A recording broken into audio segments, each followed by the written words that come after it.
Hey Mo, Hey, Ricky. the doctor is in. Yes, yes, yes, we are. So thankful to be here on this Wellness Wednesday.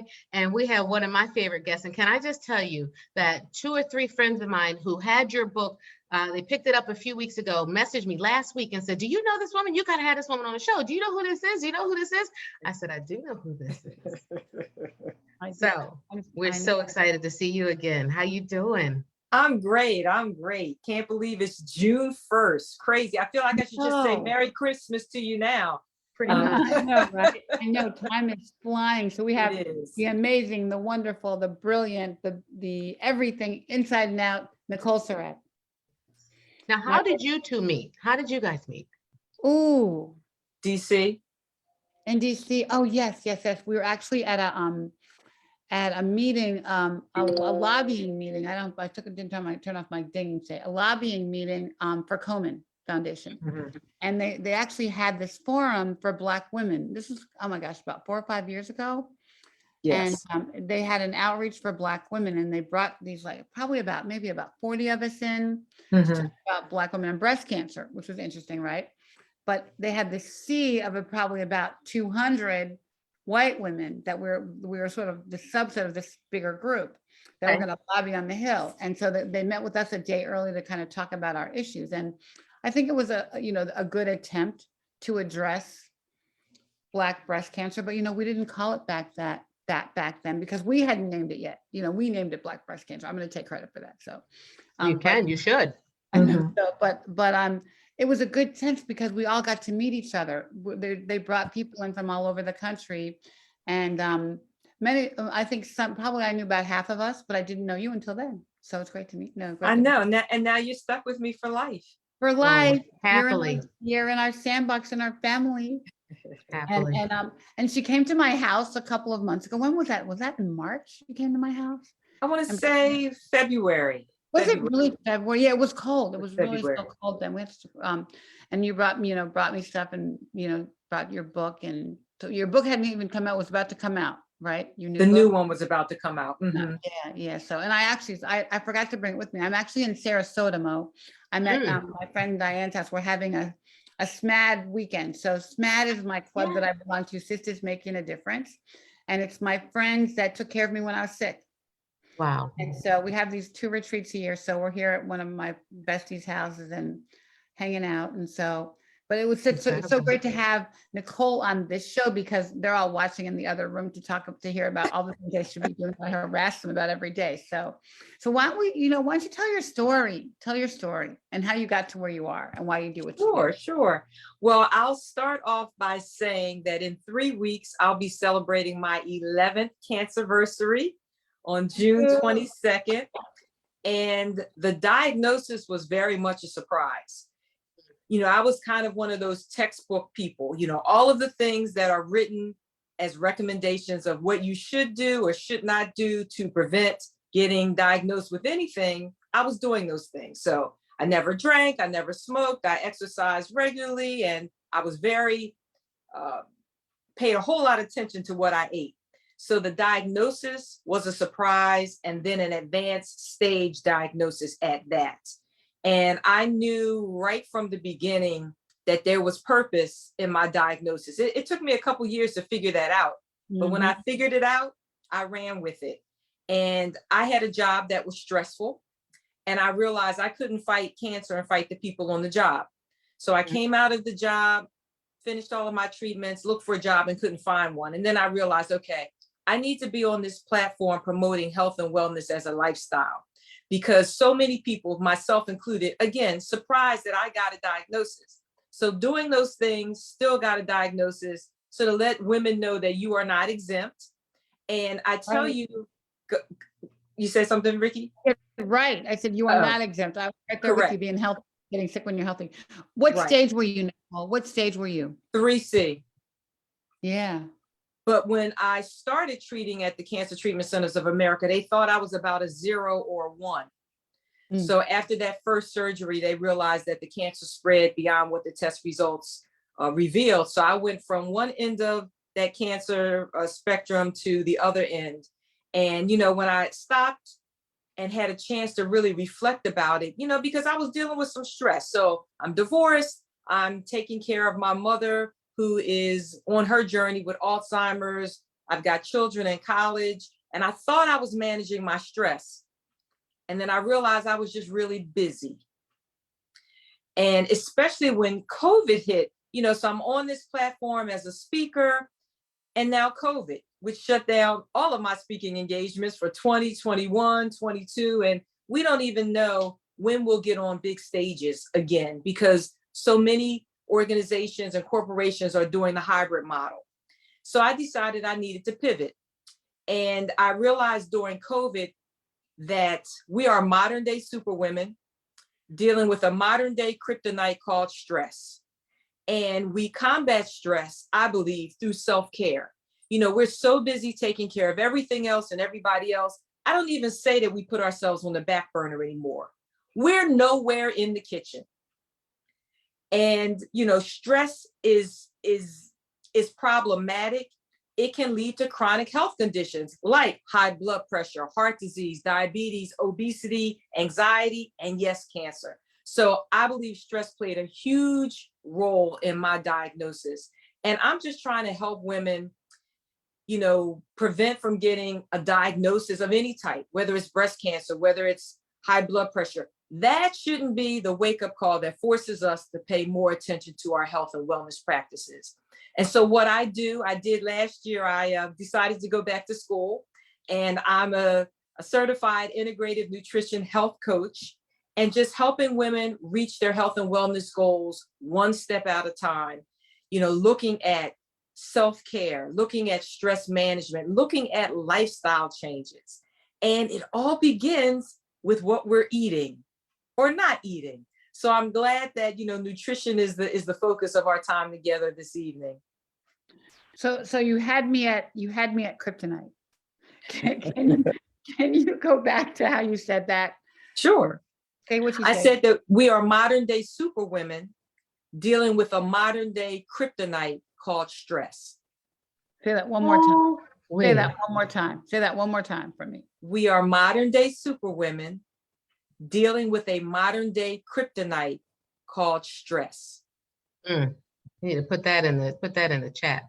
So on so many levels, right? And the thing that I think is hard about unpacking what you just said is that it's so difficult to quantify all the ways that stress impacts our health, right?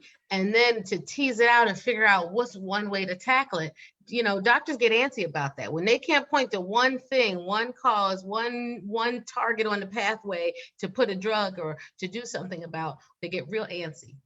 But what they don't realize, I think, is that when you address one area, it helps to address the other areas in your life. Like, don't you find, and didn't you find through this journey, that as you begin to work on one thing, other things began to manifest and unfold and perhaps even improve? Absolutely. And I think you hit the nail on the head, Dr. Mo, when we talk about multiple things. So when you normally hear the word health, people think physical, but health is so much more than that. It's the mental, the emotional, the spiritual, the financial, the occupational, the relational, all of that. And if one of those areas is out of sync, there's the potential to have a domino effect and knock them all out. So for example, you talk about how stress shows up different ways and it changes personally. So for example, today, a spider might really freak you out. But in 3 months, you're not even fazed by that spider. There's something else. So a person could leave their job, had a stressful morning. They walk home, they enter the door, and the cookie jar calls their name. So do they eat just one cookie? Absolutely not. They polish off the whole bag and they say, oh, when I go to the gym tomorrow, I'll just stay longer. I'll work it off. Well, we know that's probably not going to happen. Somebody else, they don't even go right home after work. They take a beeline and engage in some retail therapy. So now stress is impacting their finances. And boy, oh boy, wait until that credit card bill comes the next month because they spent money that they didn't have. And now we're on this stress loop. Somebody else, the next person who walks in the door, they just snap. because stress is impacting them emotionally. Somebody else is tossing and turning at night because whatever happened 9 o'clock that morning is still on their minds and they can't get the restful, restorative sleep that they need. So stress is impacting us in many ways. It's showing up uninvited, and it's wreaking havoc in our personal and professional lives. And I really feel that as women, we really need to get our hands around stress. We really need to get our hands around self-care, because we need to have those strategies. We need to have those techniques so that we can pass them on to our children and our grandchildren. And as a former educator, I just foresee another generation of children that when you step on their foot, they take out a gun and they take you out because they don't know what else to do. And we've got to turn this around. And as it relates to our children, again, it really starts with the nutrition. So that's the starting point and the ending point, both literally and figuratively, because what we're putting in eventually comes out in some way, shape, or form. Wow. Well, I really do believe my breast cancer was caused by stress, because I, like you, I was riding my bike 20 miles a day. I was like, I don't know that I was a great healthy eater, but I was a pretty healthy eater, and I was, pretty healthy, but I didn't realize the impact of what was going on inside of me that I was just internalizing from all the factors around me and the people I was dealing with. And, I call it my other cancers. Mm-hmm, mm-hmm. Get rid of all the cancers in my life, and I think that's what you're talking about. But, I think part of it is that we have this superwoman facade. We wear the purple cape and the gold crown, and we have guilt about doing things for ourselves. Like, why is that? Why are we so afraid or so hesitant to take care of ourselves? Why do you think Black women do that? I actually think, well, number one, they're actually doing studies about the superwoman syndrome in women of color. So some of the research is just amazing. Some of it, I think, is just kind of upbringing. Others it has to do with societal factors. So if you're a woman and you're a CEO and you're a woman of color, then the pressures on you are just so extreme. And so you're showing up, you're performing, you might feel terrible, but you got to show up, so we're wearing that mask, and we know how to play that role, unfortunately. And I really like what you said, Ricky, about that purple cape. In the book where I'm a contributing author, my chapter is called When Superwoman Needs to Hang Up Her Cape. And it's about, not taking care of ourselves. So I give women just some quick strategies on how you can do that. And for me, that whole superwoman concept came up during treatment. So as I shared, I'm taking care of my mother. She's in a nursing home with Alzheimer's. I've got children who are in college, and I live in Delaware, and all of my family members live in DC. So I was the go-to person when my mother took ill. So I became the family matriarch. But even prior to that, when people needed advice, they came to me. If they needed money, they came to me. So here I am on this breast cancer journey, having to do things by myself. And I was too proud to ask for help. But fortunately, she was a friend of mine because we sang together on the choir, but she became like my best friend. And she could recognize that issue of pride in me, and she loved me through it anyway. And she would just leave like some groceries on my porch. She'd drive down the street and send me a text message. There's a bag of groceries on your porch, or something from our garden, because I couldn't ask for help. And it's like, okay, asking for help, there's nothing wrong with that. You need help. We all need help. That's not a sign of weakness. That's a sign of strength. And so that's where this superwoman concept came from. And, I do have a private Facebook group called Superwoman University. And it's not about being superwoman, because that in and of itself is stressful. but it's about embracing what's super in every woman. I And love it. so I'm sharing self-care tips. And I've also introduced the ladies to the concept of squad care, where we are not only taking care of each other, of ourselves, but we are taking care of each other. Because sometimes you just need an accountability buddy. I love that. I love that. And you know what? You're really preaching to the choir here, because this is where I am. Because my friends got together for my whole life, and they knew that I would never ask for help, and they just showed up. So Mhm. for a year, somebody was in my house with me. Either and on Sunday, somebody would leave, somebody would come. We never talked about it. They never asked me about it. They just showed up, and because they knew me that I would not. I tell them to go home, and I just relinquished into them and let them take care of me. And now we're like, 10 years later, we still are, very, very close. And since then, one of them had a kidney transplant, and one of them's husband died, and we support each other. But I Right. love the notion of squad care, because that's what we do. And, I kind of call it our matriarch. We all have these wonderful matriarchs of all the women around us. But I love squad care because it puts an accountability to taking care of each other. And we need each other, we need each other. And, we can do more for each other than even some of our partners in our lives. Hello. Because we are better at it. Right. And Ricky, I think that we're good at being accountable for other people, right? Like that's what we do. Black women show up for others. We show up for our sisters. Yeah.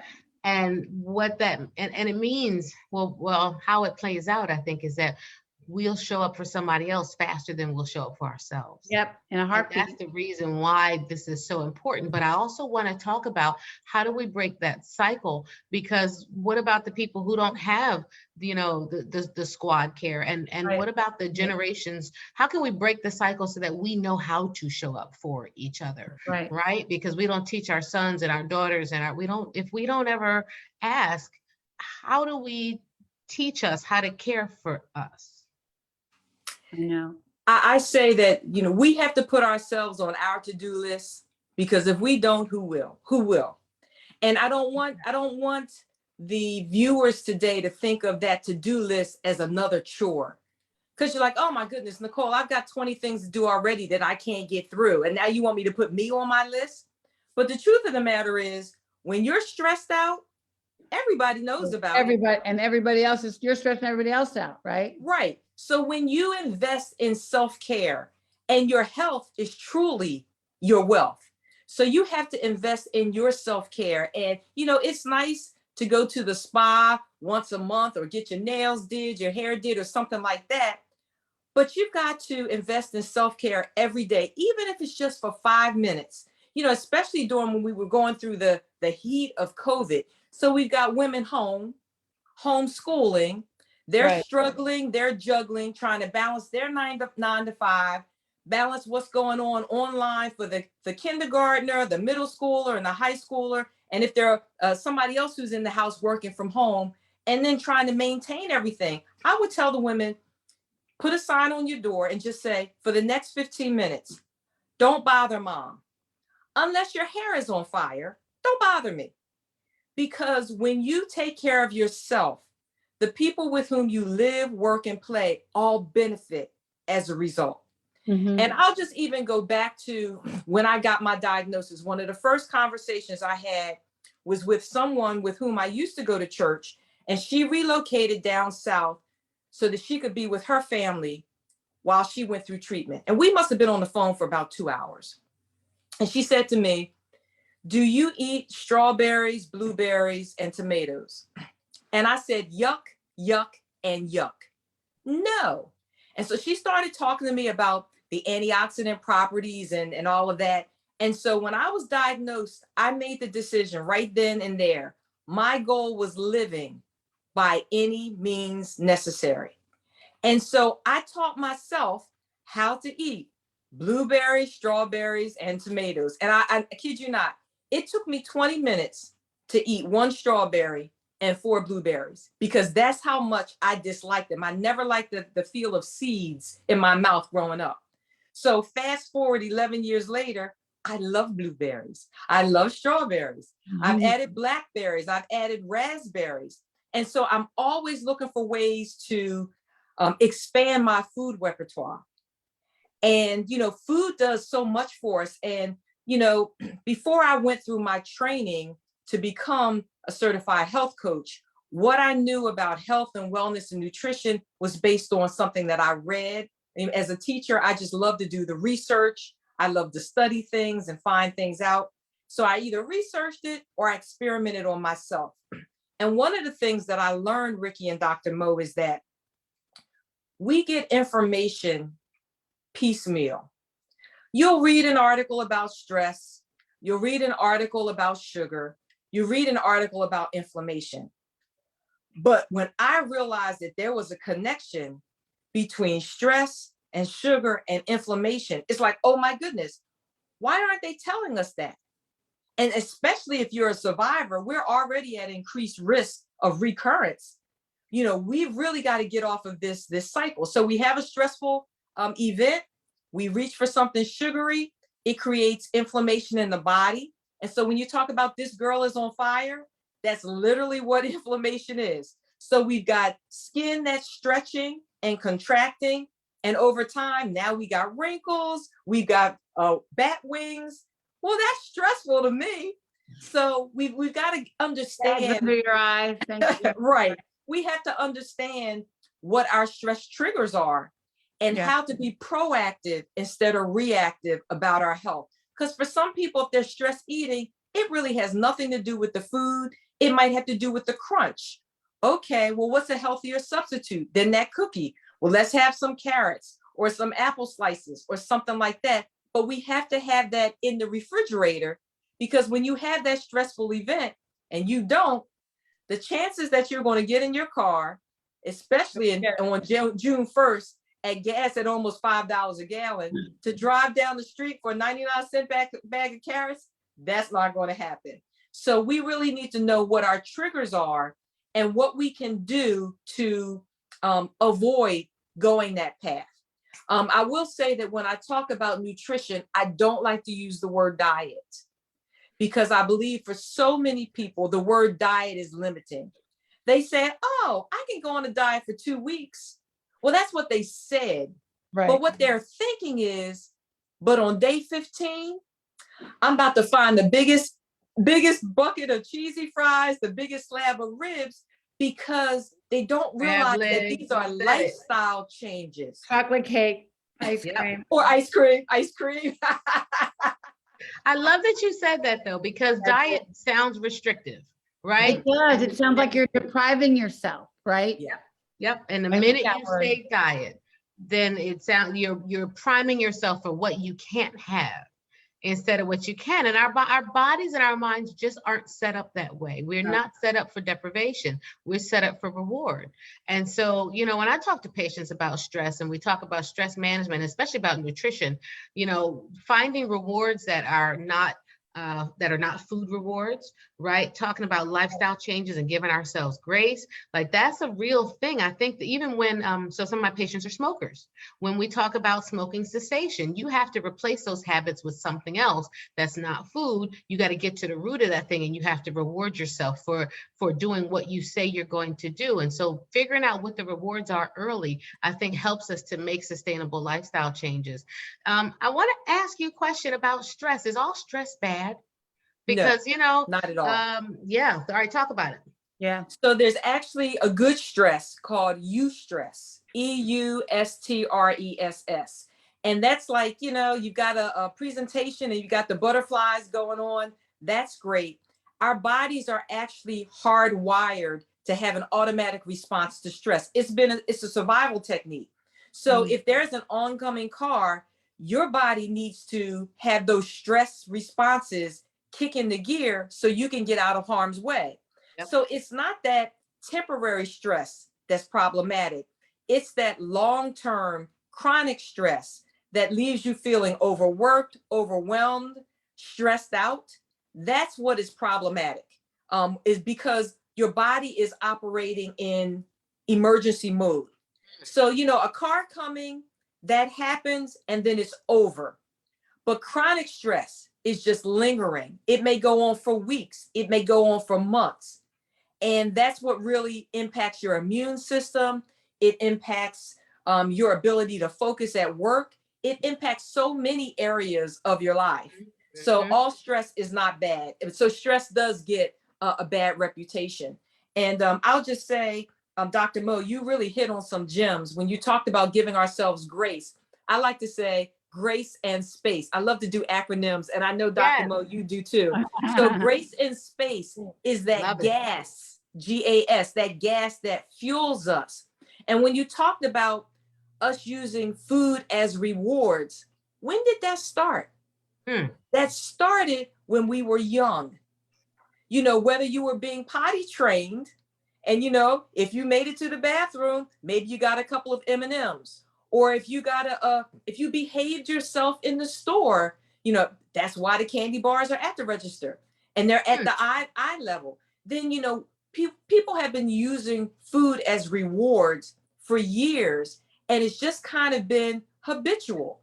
You know, we feel bad, we feel like we messed up, we didn't close that big deal, we get something to eat.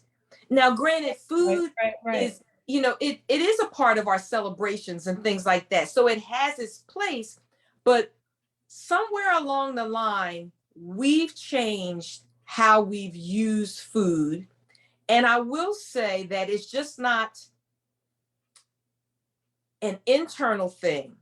It's also a societal thing. It's an economic thing, because if you don't have a whole lot of income, that dollar menu gets to be really attractive. Really attractive. You got 3 kids, you're coming home from work, and it's cheaper to go to McDonald's and get the Happy Meal than to go to Whole Foods.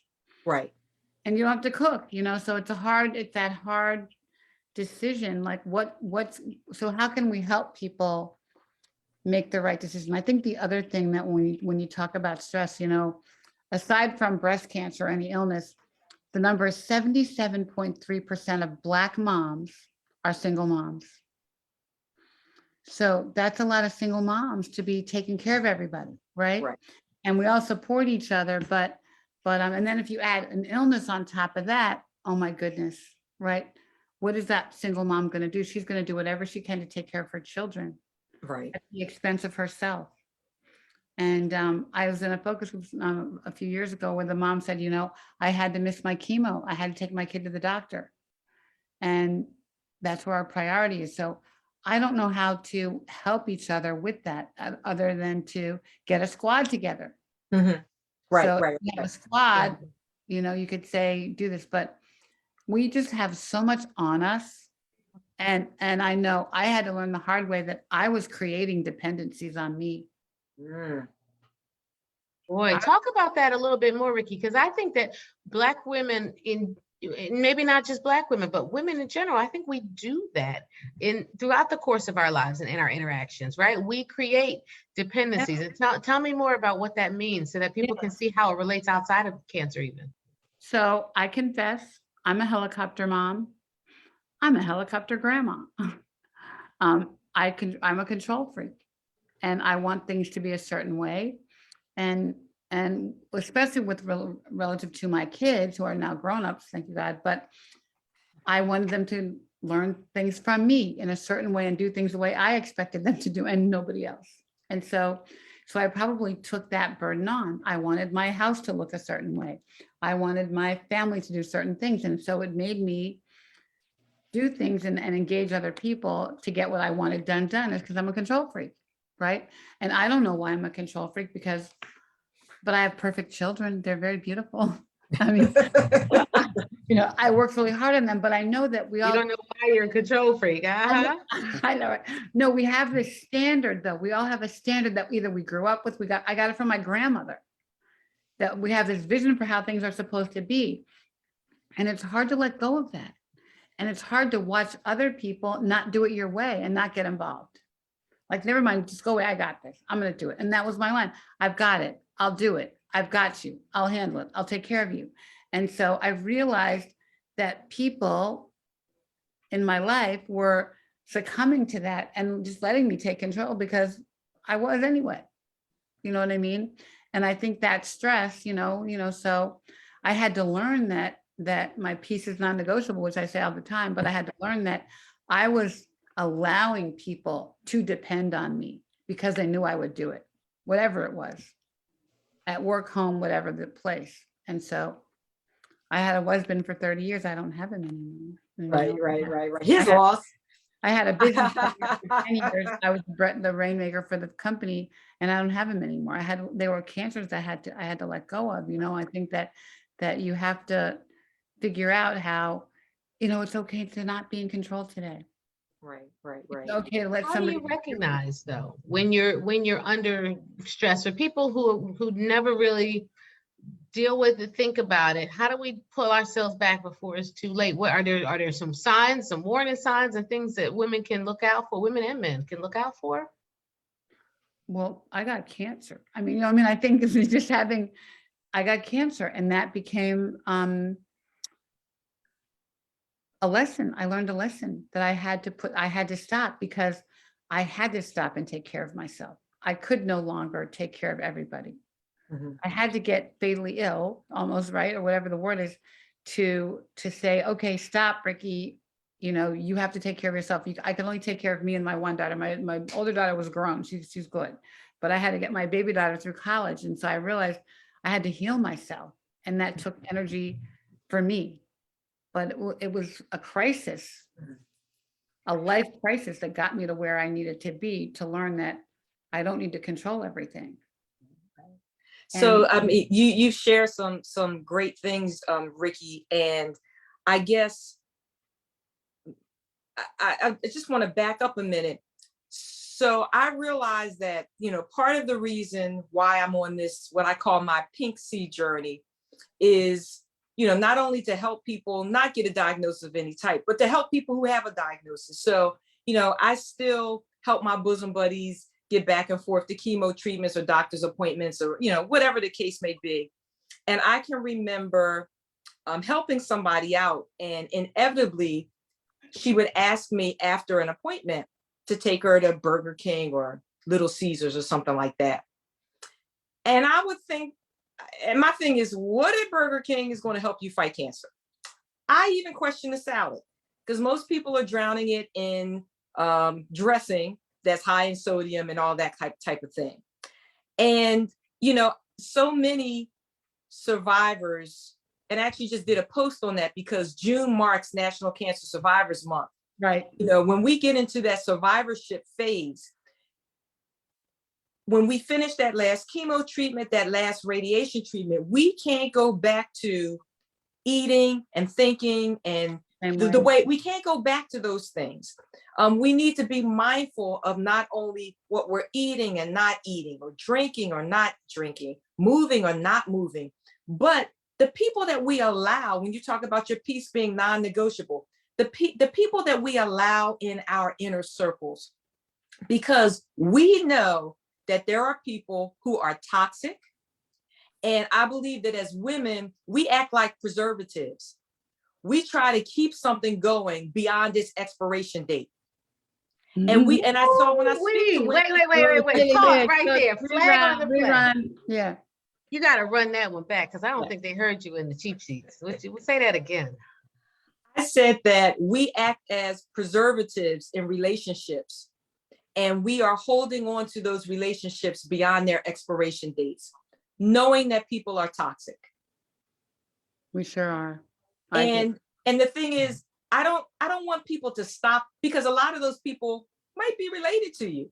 So It's not that I'm advising that you stop loving them, but to love them from a distance, and kind of put on that kind of Harriet Tubman persona, where you're strong enough to go back and rescue somebody else type thing. And, you know, so I've just got to I have to lead by example. And I know when people, you know, and it's been challenging for me as a health coach, a health and wellness, a stress expert, for me to want health and wellness more for somebody than they want it for themselves. That has been a big hurdle for me. I can't force them to do anything, but I've just got to lead by example. And when they're ready to make a change, they know that I'm available. And so, you know, just like they say, game knows game, I believe Superwoman knows Superwoman. And I can talk to somebody on the phone and hear that Superwoman. And I'm like, stop. If I come to your house, I expect to see your cape in the closet because you need to take it off from time to time. You just do. You gotta take it off. Ooh, wee. That was a Do you- lot, girl.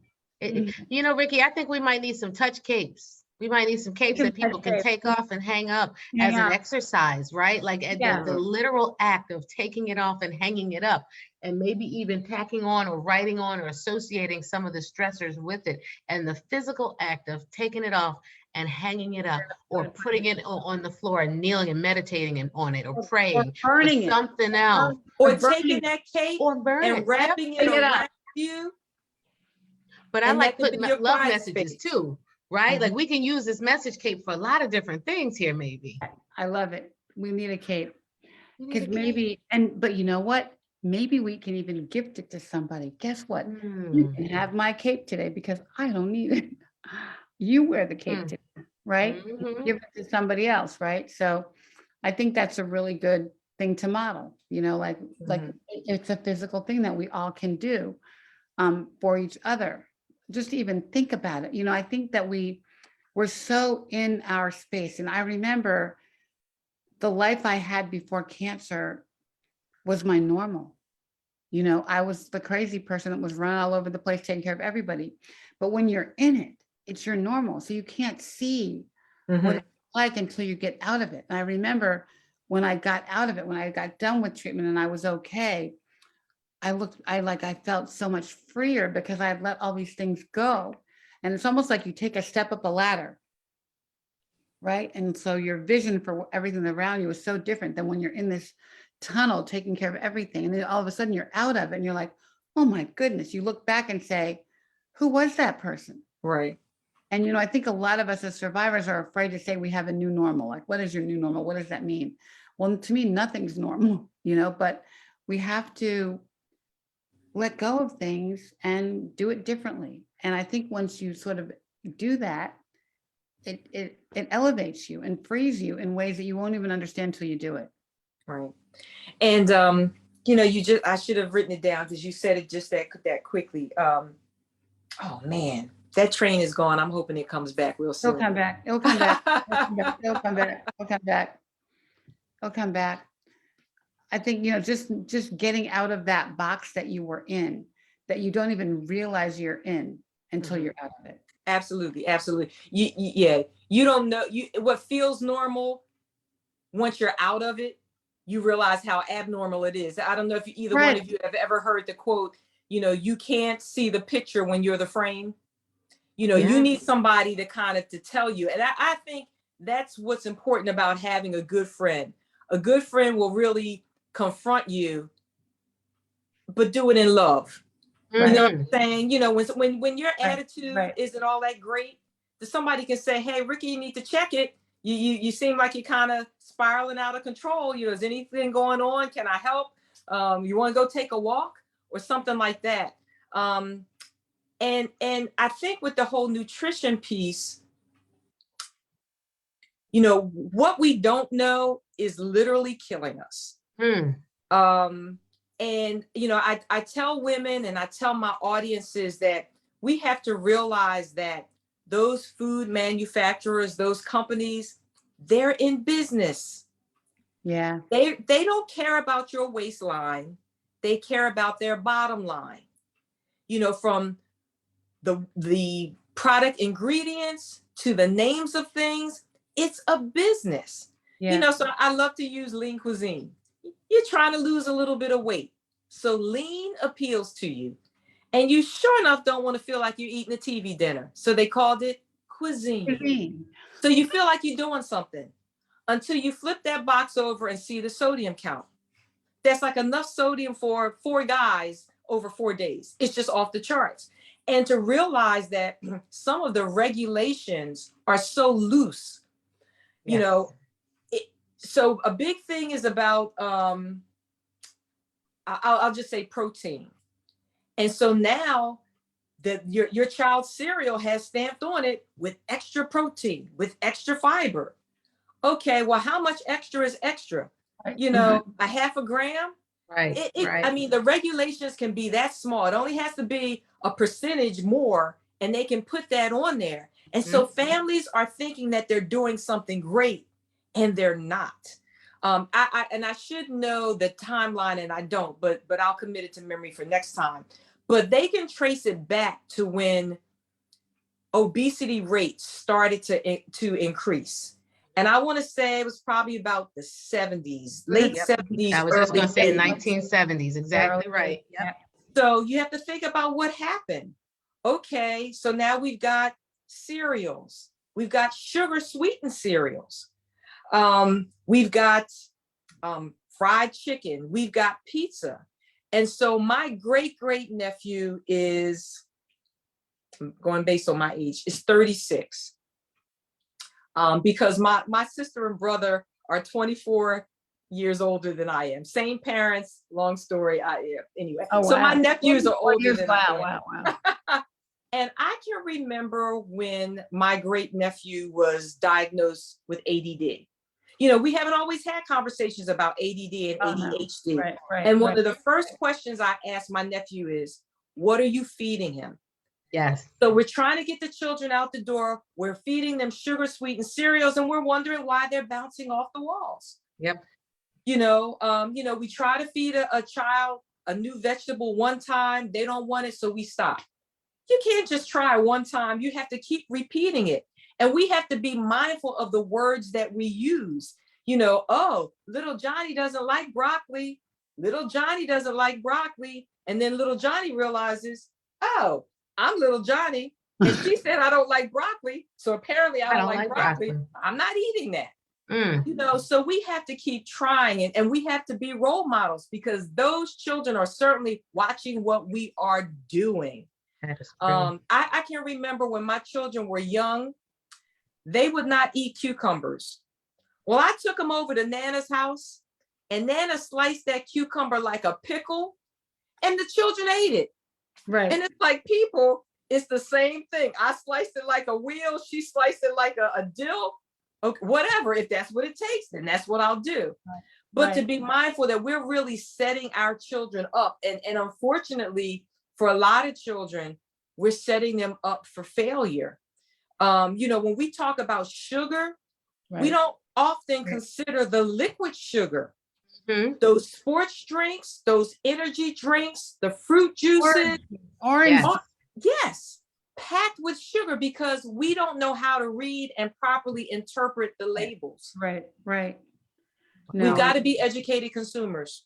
You know, I have a funny story about lean cuisine. And real quick, when I was a resident, our hours, you know, we work from 4 a.m. until, you know, who knows, 9 p.m., whenever. And I'd get home and make a lean cuisine. And one night I got home and I put one in. This is my favorite little go-to meal because it's low calorie. And I thought I was doing something, eating healthy. And I fell asleep and I forgot it. And then I worked for the next 3-4 days straight. And I totally forgot this lean cuisine was in the microwave. And I went back 4 days later and opened the microwave and took the thing out. I said, oh man, this is going to smell horrible. It looked exactly the same. Exactly the same. 4 or 5 days later, no difference. The preservatives preserved everything just like the box. And I threw it away. I said, I'm never eating this again. If this is what happens when you leave it out after you've cooked it and you left it in the microwave for 4 or 5 days, I'll never eat it again. But you know, protein's like money. All money ain't good money. All protein not good protein either. And I think we have to learn how to discern ingredients. And this is where training such as yours and your expertise really comes into play, because just because something says on the box is extra protein or it's low fat, well, low fat compared to what? It might be lower fat than it was, but that doesn't mean that it's truly low fat. So how do we mold a generation of educated consumers, you know, about these things? Yeah, let's think about it like I'm a mom, I'm going grocery shopping, I got 3 kids. What do I need to put in my cart? And what's the best way to take care of me and my kids? Like if I'm at the store on Saturday or Sunday, what do I need to put in my cart for the week, Nicole, just to keep everybody healthy? I would suggest that you shop the perimeter of the store, because those are the fresh fruits and the vegetables, the fresh items. And I know that money can be an issue. So, if you can buy organic, that's great. Perhaps people who are viewing today are aware, maybe they're not, of the Clean 15 and the Dirty Dozen. A great site is the Environmental Working Group, ewg.org. They have wonderful resources available. And we talk about the Dirty Dozen. We're talking about fruits and vegetables who have high percentages of pesticides.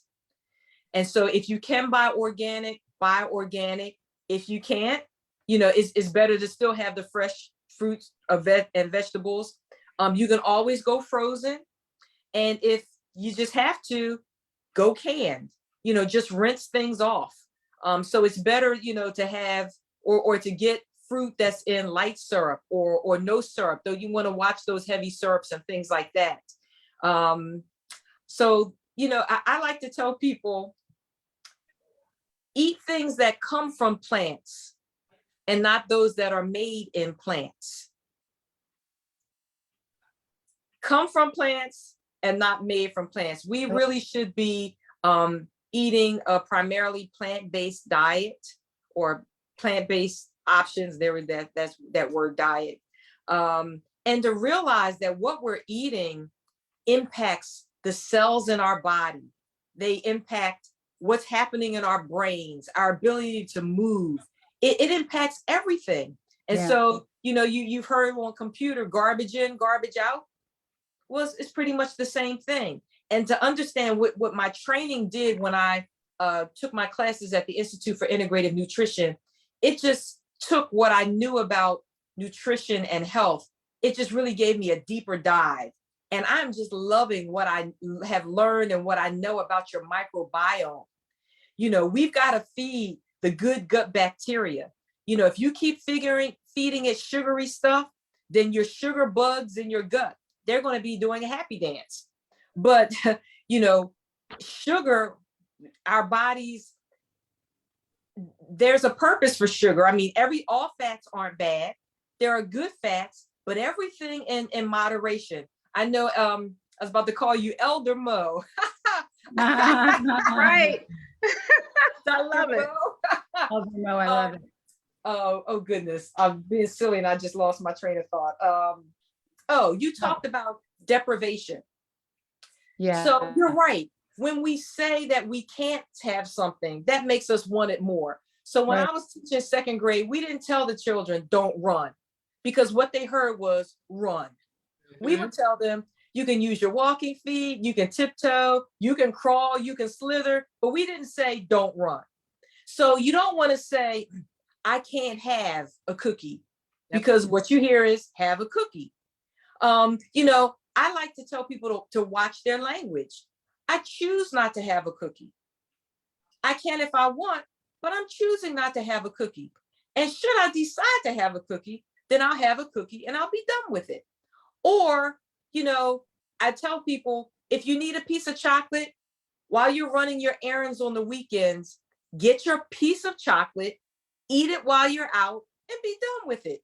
Don't go buy a bag of miniature chocolates, because when you bring it in the house, no matter how well you have hidden it from yourself, That's you right. know where it is. Don't I keep love it in the that. house. So I love it. just eat it, enjoy it. And, if you go out, it's about in moderation. I It's love in it. moderation. And we're just overdoing things. Eat your chocolate on the run. I love that.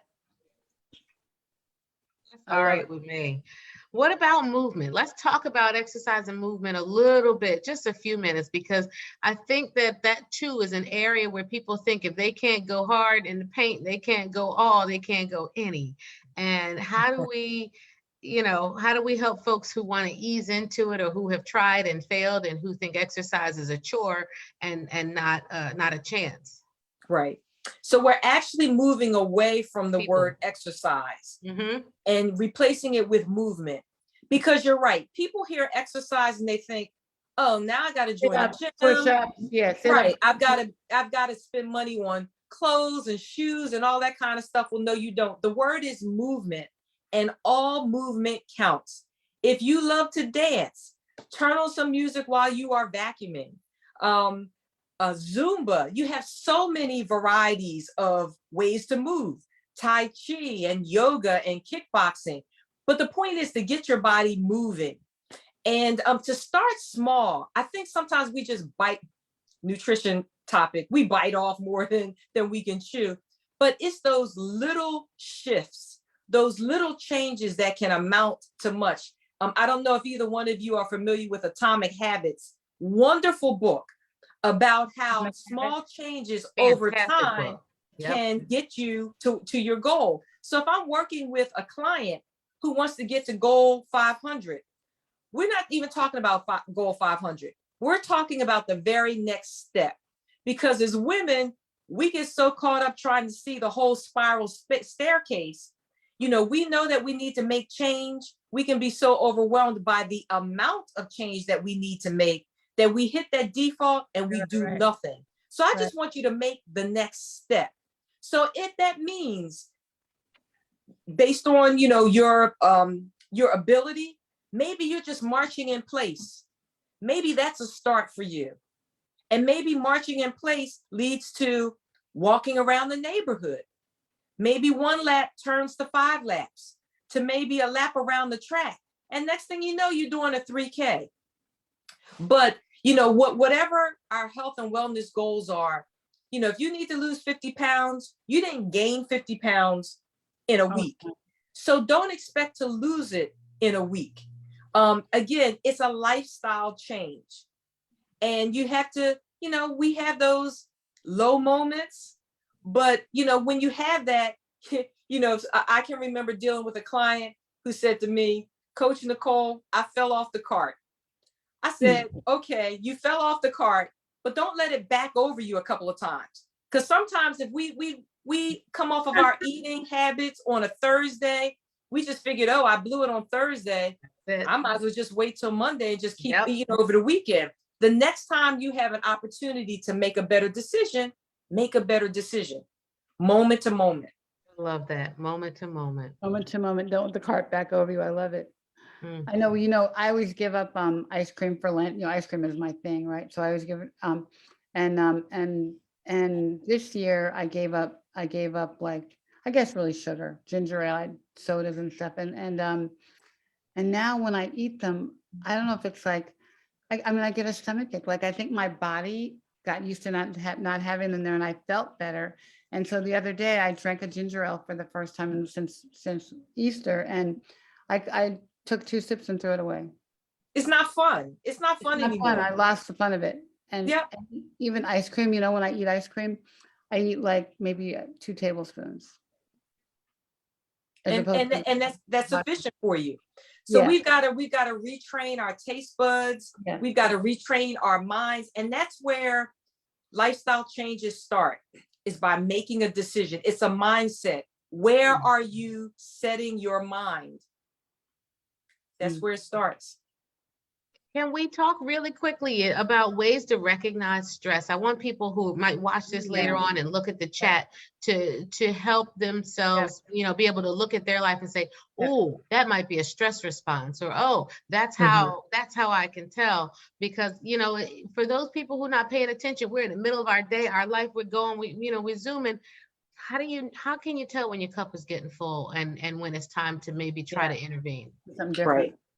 So, so we've shared a couple of things, you know, inability to sleep at night, being irritable, snapping at people, just eating for the sake of eating. You know, for some people, again, has nothing to do with food. Maybe they just need a hug. And so we're making these substitutes, you know, something that's missing in our lives, and we're reaching for food. Sometimes people are stressed and don't realize it. I was talking to somebody who said, you know, my blood pressure is off the chart. And I said to her, how are you sleeping? Oh my goodness, I don't sleep. So people don't realize that connection. You know, and one thing is connected to another thing. Maybe you're having inability or challenges concentrating at the job. Maybe it could be irritable bowel syndrome, just stomach upset. It could be it could be even stress can come out in your face where you're having breakouts, rashes, things like that are ways that stress can show up. So it shows up for different people for different reasons.